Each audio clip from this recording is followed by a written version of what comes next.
Morning, guys. How you doing? Welcome back to the Spurs Talk Show. It is Sunday. It is the 2022 version of November the 27th. And you're back here with me, Sean Butler, and the little one, Bugsy Malone. And this is episode 101 of Tottenham Walks. There's not a hell of a lot to bring to you in news today, guys. Only really two items. Before I get to that, please hit the like button, the subscribe button, and the notification bells. And also drop a comment on your way in or on your way out of the video. Let me know your thoughts on the topics today. I am going to talk about two. But before I do that, I was going to actually make this video about a topic that I now think is better if I do in front of my desk, so I can show you some information in front of me and talk through it at the time. And that is about how to value Tottenham Hotspur, with the news that Manchester United and Liverpool are looking for new owners. A lot of conversations now are being had around the community, myself included, and they should be being had around, whether or not it's time for ENIC and LEVY to, to sell up and move on and maximise the profit, if that's their intentions. And that is what everybody thinks their intentions are. All about making money. We'll talk about that. I'll drop a video about that later today. I hope. But what I'm going to talk about today instead is two topics. The first of which is pretty small and minimal, but I'm just going to get it out of the way because I think it's a little bit interesting. It's slightly newsworthy. And that is that Tottenham Hotspur haven't given permission or have refused permission for Portsmouth to play DANE SCARLETT in their second round of their FA Cup match against MK Dons on the weekend, I think it is. Tottenham also didn't give them permission to play him in the first round game against Hereford back in early November. I think that was. And I guess it leads to the question as to why. Why would Tottenham stop Portsmouth from playing our young player on loan? Hello there, how you doing?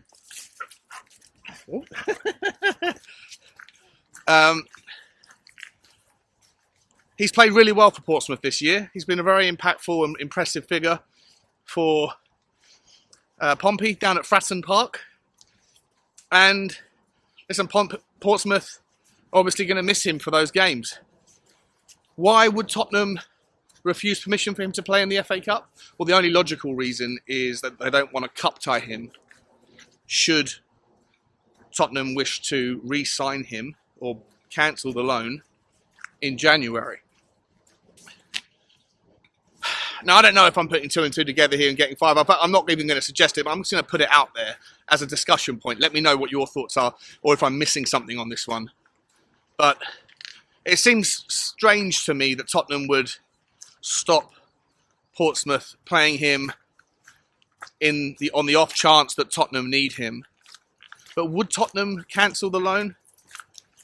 I know we have Heung-min Son out injured at the moment, or technically he'll be fine when he comes back. He's playing for South Korea, so he'll be playing for Tottenham, I hope, as long as he doesn't get injured in another way or fashion. Harry Kane the same, pending and providing that there's no injuries to those two. Dejan Kulusevski isn't at the World Cup. Brian Hill isn't at the World Cup. Lucas Moura isn't at the World Cup. Richarlison, of course, is at the World Cup. And let's hope, again, that he makes it back with a full, fit profile. So is there any likelihood at all that DANE SCARLETT would be needed to be returning? Just on an injury basis? Or are they potentially looking at him and thinking he's improving so much that if he was to be back in the Tottenham squad, he would get minutes more preferable than Lucas Moura or Brian Hill? I don't believe that to be the case in any way, shape or form. Love to know your thoughts. It just seems a little bit weird to me that they would stop the guy playing in the FA Cup when it would take an extraordinary set of circumstances of horrendous injury issues for him to be a necessary member of the squad for Tottenham's FA Cup progress or the squad that would participate. Don't think there's any need for it. I think it's a shame that he won't be able to play in the FA Cup for Portsmouth, because if Portsmouth were to beat the MK Dons, then in the third round they could get a tie against a Premier League team, and then that would be a perfect opportunity to see how Dane Scarlett can handle himself against a Premier League defence whilst still playing for Portsmouth. That's the ideal scenario I always find and think about players going on loan, is to see them develop against the best possible standard that's appropriate whilst doing it on somebody else's time. And so, find it a little bit strange, but maybe I'm missing something. Let me know what your thoughts are on Dane Scarlett, and we'll move on to the next topic. And the next topic, guys, is, again, it's just news that's getting syndicated from the aggregators of the Tottenham news cycle, but it is that Tottenham apparently have, moved on from Alessandro Bastoni. But Tottenham are no longer interested in him, even though there's no real interest from the other side anyway. Ready, Bugs? Let's go back. That even if there had been interest, Tottenham now are moving on to other targets. So just to keep you updated, if you didn't know, obviously Tottenham spent most of last summer hanging their hat on trying to sign Bastoni as a centre-back. It didn't work out. There was no movement, no wiggle room, no budging. And in the end, Tottenham had to settle for a season-long loan with Clement Longley. Tottenham are still looking for the long-term solution in that area. Inter Milan, as far as has been reported, are in no way interested in selling either of their two most valuable assets in Bastoni or Lautaro Martinez.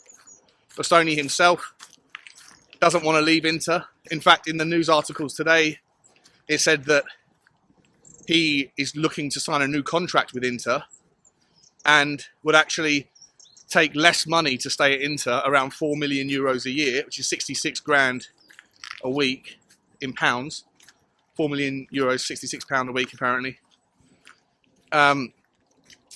He would take that, which would be far less than what he could earn, probably half what he could earn, if he was to sign for Tottenham and or another interested Premier League club. In these news articles today, they did mention that Manchester City might now take up the baton of trying to prize Bastoni away from Italy and bring him to the Premier League. But Tottenham apparently are no longer interested. Why is that? Or maybe they've been put off by the fact that there's just no chance of signing him. And the other factor might be that Antonio Conte, his future is up in the air. He seemingly is delaying or unwilling to sit down and discuss a new contract with Daniel Levy and Paratici, despite apparently the other party, Daniel Levy, Tottenham, ENIC, Paratici, being very much interested in trying to have that conversation. And the reason for that is pretty clear. If you're going to hand over £100 million in January to Paratici to build a team, to fill the holes, are you going to go after the players that fit a Conte system if you don't know whether Conte will be there in 6 months' time?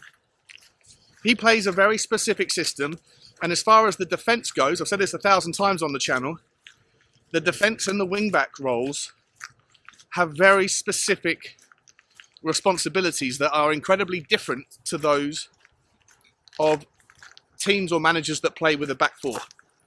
And about 80% of teams and managers play a 4-3-3 or a 4-2-3-1, some sort of back four system, and Conte doesn't do that. And for the largest part, Bastoni plays in a back three. Skriniar plays in a back three. De Vrij plays in the middle of a back three, an incredibly specific role that has a whole different set of responsibilities than if you play on the left or the right of a back four. And so maybe if Conte isn't willing to sit down and discuss, then maybe Daniel Levy is either not going to back the manager in the window, which is kind of understandable, or he's going to give Paratici the money and say, you buy the players that you think are right for the squad, But bear in mind that these players need to have the ability to adapt to whatever system the next managerial cab off the rank would want to play. And that essentially means, if that was the outcome, that you don't buy a player who is a master of the back three in the central centre back. You buy one that hopefully can play that and be very competent, but also has the skills and the personality and the traits necessary to adapt to a back four. Someone like an Ndicka, I think, has all of the attributes and the ability to pivot from a left of a three to the left of a four. I don't think De Vrij does. Skriniar could. I'm not sure about Bastoni. We haven't seen enough of him in the centre of a back four. I think he probably could, but we don't know. Pau Torres, he's a ball-playing back. He's a ball-playing centre-back. It's not necessarily the most important characteristic in a back four. So it makes the argument stronger for certain players and weaker for others if Conte is refusing to sit down and have that conversation.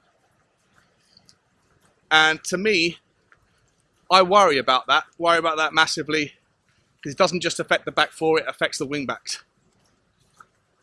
Does it change your targets? Does Destiny Udogie have the ability to play at left back rather than left wing back? What do we do with the right wing back spot? Does Emerson suddenly get a second, breath of life playing as a right back rather than a right wing back? I think he'd be a much better right back than a right wing back. What about Matt Doherty? What about Jed Spence? What about the players we'd be looking to get? Everything hinges on whether Conte's hanging around or not. And if there's some Mexican standoff happening where Conte wants to wait and see what Levy and ENIC does before he commits, but ENIC and Levy want to wait to see what Conte does before they commit, then you've got, you're caught between a rock and a hard place. Very stubborn minds that want to do things their way and expect the world to dance to the beat of their song. And I don't think that necessarily is going to end well for our hopes as Tottenham fans, who would just once like to have everything be working in the same direction. For me, if I have to be honest, I feel like regardless of whether or not Daniel Levy and ENIC and Joe Lewis, whether it's their time to move on, sell the club at peak valuation, find one of the 15 interested parties in Manchester United who are unsuccessful with their bid and speak to one of them and say, hey, Tottenham is a bit of a interesting option as well for you. We're not a fixer-upper like Manchester United is, where their stadium is falling apart and they have a great brand, but so many problems to throw money at that are uninteresting. Tottenham's training ground is excellent. Tottenham Stadium is excellent. The only areas that Tottenham need help in are in the things that can provide immediate effect and the things that can sustain the future of the club, which is the youth development and the playing squad now. So whether or not that stuff happens, to me, if you have to look honestly and realistically and say which one of the two stubborn entities here, ENIC or Conte, should make the first move, should show their hand first, I think Conte should. Because a manager is only here for 6 months or 2 or 3 years.